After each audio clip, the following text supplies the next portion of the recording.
ازيكم يا شباب، عاملين ايه؟ يا رب تكونوا بخير.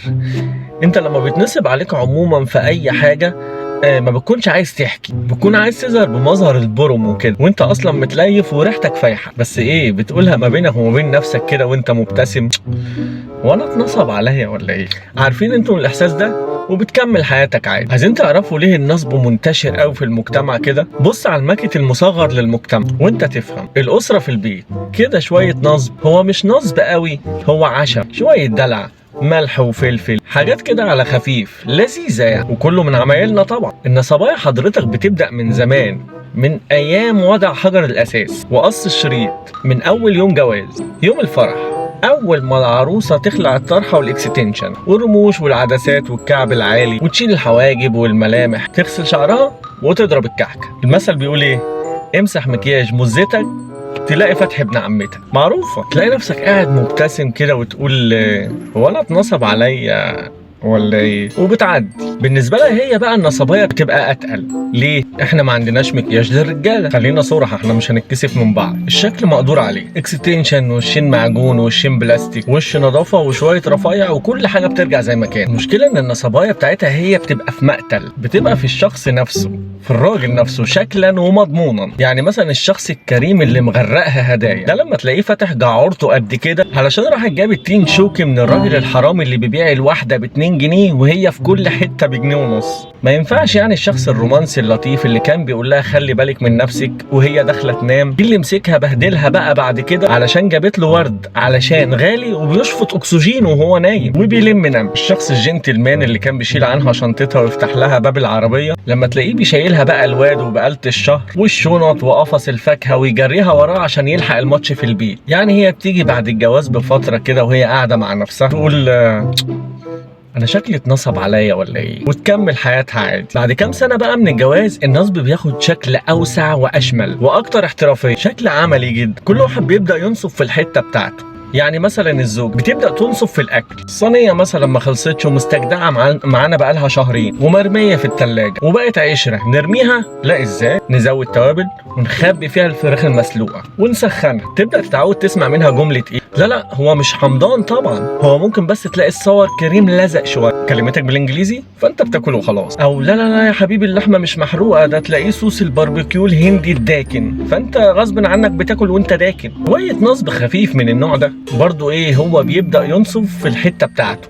راجل بقى عنده شغله والمصروف والحوافز والفسح، فتبدا بقى تسمع منه حاجات من النوع ده. لا والله انا ما اشتريتش موبايل جديد ولا حاجه، انا كان عندي بوينتس على الفاتوره قلت اجيب ايفون 11 اهو، اي حاجه تقول الو خلاص. هتقول الو ب20,000 جنيه ما علينا. او مثلا تلاقيه في فسحه، تلاقيه بيقول لها لا يا شيخه فسح، يا ده ليا دماغ للفسح، دي سفريه كده تبع الزفت الشغل، مودينا كده زفت اسبانيا مع المقرفين اصحابي، والله انا لا عايز اروح ولا عايز اتنيل. تلاقيه يا باشا اشترى الايفون وحجز رحله لاسبانيا ومسافر يخرب، وتلاقيه بيتقفش على الفيسبوك عادي، وتلاقي مراته وهي قاعده على الفيسبوك وبتقلب كده وهي مبتسمه وبتقول هو انا اتنصب عليا ولا ايه؟ ايه اللي حصل؟ وتلاقي الدنيا مشي. بعد شويه هتلاقي العيال ابتدوا يكبروا، وفي المنطقه دي بالذات بتلاقي ابشع انواع النصب.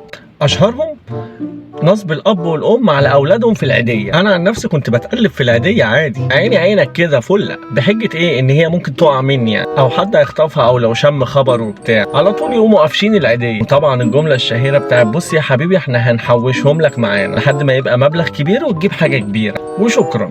طب ما انا اجيب حاجه نفسي فيها دلوقتي وخلاص، انا هجيب ايه بعدين بمبلغ كبير؟ هجيب جنينه موالح؟ دول اطفال، ما تسيبوهم يا جماعه، ليه نقتل فرحتهم؟ ليه نوقت احلامهم؟ ليه ناخد فلوسهم؟ طبعا الاب والام بينصبوا على اولادهم وش علشان يخلوهم يذاكروا، يقولوا لهم ايه بقى؟ ان بابا وماما كانوا الاوائل على مستوى المنطقه، الجمهوريه والكوكب والمجره كلها. وده طبعا نصب وتزوير وتدليس، لان بشويه منطق صغيرين هتلاقي ده بيتناقض بشده مع كليه تجاره انتساب اللي انت متخرج منها واللي حضرتك متخرج منها بصعوبه. ده بيبقى منظرك دلوقتي، او معهد الخدمه الاجتماعيه اللي انت متخرجه منه بصعوبه وفي 12 سنه. ما تهنوش ذكاء الاطفال للدرجه دي وترجعوا تشتكوا. لا ولما ينصبوا على الاولاد كمان وهم صغيرين عشان ياكلوا، فيقولوا لهم ايه بقى الكلام الساذج، زي مثلا ايه الاكل هينزل في رجلك لو كلت وانت واقف. هينزل ايه في رجله؟ هيتزحلق ازاي؟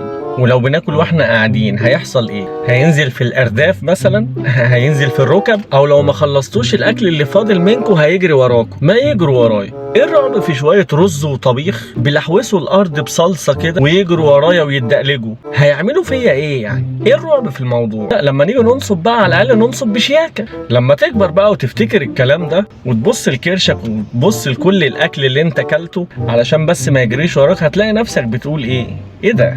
هو انا اتنصب عليا ولا ايه؟